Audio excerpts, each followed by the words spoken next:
खाती बाबू हर किंचन कर तारा ए गाना पर एकाडमो डांस होई लेकिन एक लाइन बोला के बाद अतः बोला सीज अपन इंजन कर तारा 5 मिनट में तू हो जाई बबाला वो कह दे बहाला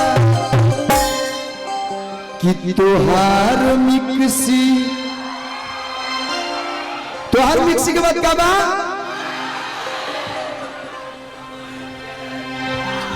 तार मिक्सी मजबूत बा जान गई तोहार मिक्सी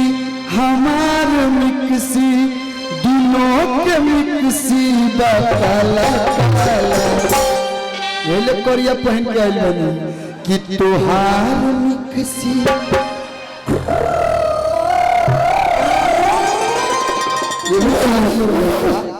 अरे हमार मिक्सी दोनों के मिक्सी बकाला भैया कि हमार पीस नरम मसाला तहार पीस नरम मसाला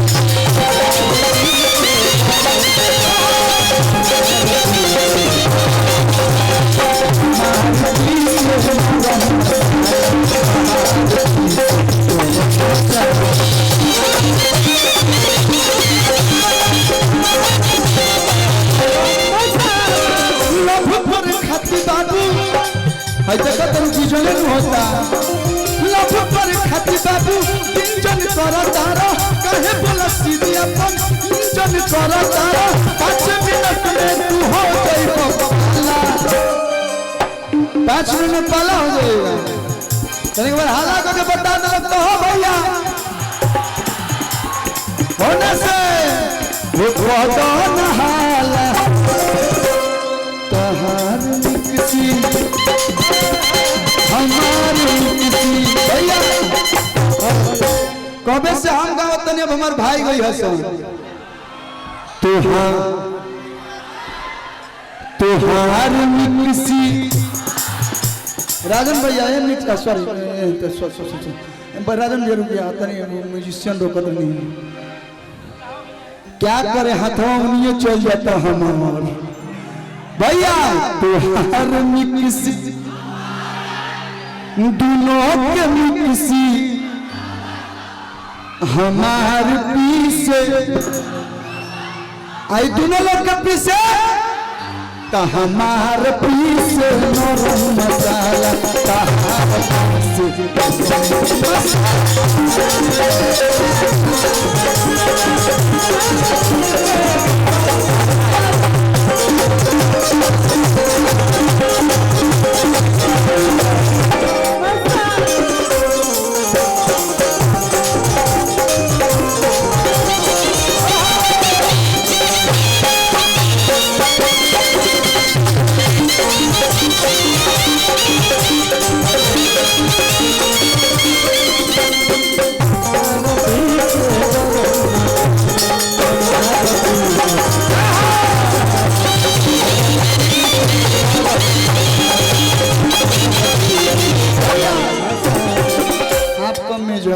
देखी इस सब गीत तो भाई लोग खातिर भइल गरम मसाला नरम मसाला लेकिन यो ध्यान देवे के बाद कि हमर माई बहन चाची लोग आइल बा लोग एगो गीत हम बोले नहीं भैया